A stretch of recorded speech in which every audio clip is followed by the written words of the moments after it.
In a landmark emergency ruling, judges at the International Court of Justice have ordered Israel to immediately halt its military assault on Rafah in Gaza.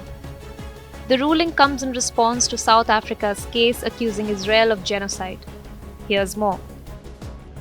Reading out the ruling, the World Court's President Nawaf Salam emphasized the urgency of the situation in Gaza and the need for immediate action to prevent further destruction.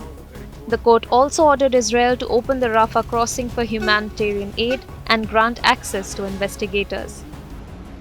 The court considered that, in conformity with its obligations under the Genocide Convention, Israel must immediately halt its military offensive and any other action in the Rafah governorate which may inflict on the Palestinian group in Gaza conditions of life that could bring about its physical destruction in whole or in part.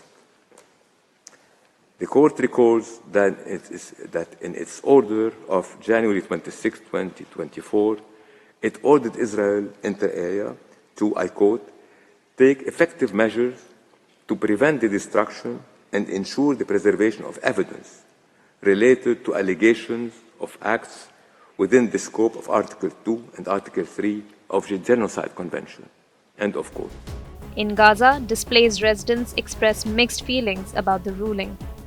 احنا بنقول انه هذه القرارات انها تطبق على ارض الواقع، انهم يوقفوا الحرب، مش بس انهم يوقفوا. ليش يقولوا مرقوا مصر ورفح وايش عملوا في رفح واباد؟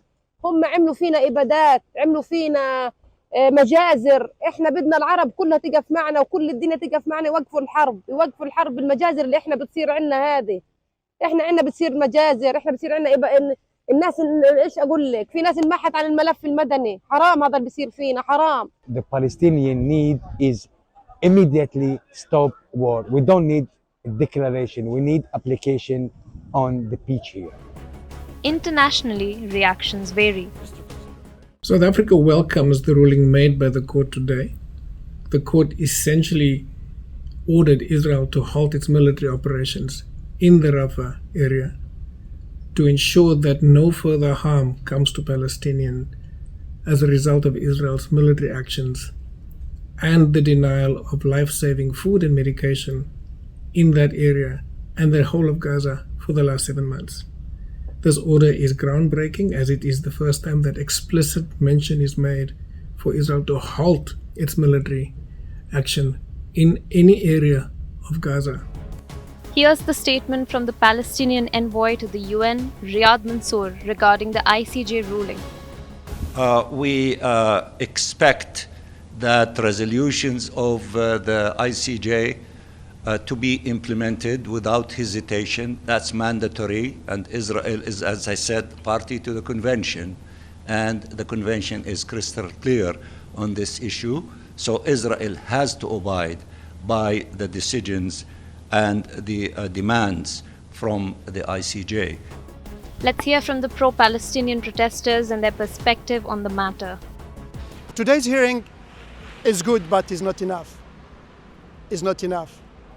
We are looking for a free Palestine without any problems, And you see that more than 15,000 children are died. What do we want more? Appreciate the hands-off Rafah, or let's say the halt in the Rafah operation, but that's not merely enough. That's signaling to us that the rest of Gaza is fair game, and that's absolutely not okay. We demand a ceasefire. So that's what we're feeling right now today. Again, we are, as a testament to our faith in international law, humanitarian law, and every time I do a speech, I end by saying we are human, we are Palestinian, we hear of human rights, but we are not seeing anything humane. Meanwhile, Israeli residents hold conflicting views regarding the ICJ ruling. In the short news articles that I've seen, it's not really connected to the reality. We need to go into Rafah, we need to sort of solve these issues, we need to get Hamas out of there, and just calling for a one-sided ceasefire is not going to give any hope for a long-term solution. Hopefully we can achieve one at some point, but I don't think that's possible in the current situation. The fact that they're even having this conversation is quite ludicrous, to be honest. I think that we have women, young women, we have men, we have elderly individuals that have been taken hostage, and It makes no sense for a country that's trying to defend and protect its people to not get them back home. And it doesn't matter if you're American or Swiss or Spanish, wherever you're from, you would do the same thing. So, as the world awaits Israel's response to the World Court's ruling, uncertainty looms. Will Israel comply with the order? The answer remains to be seen.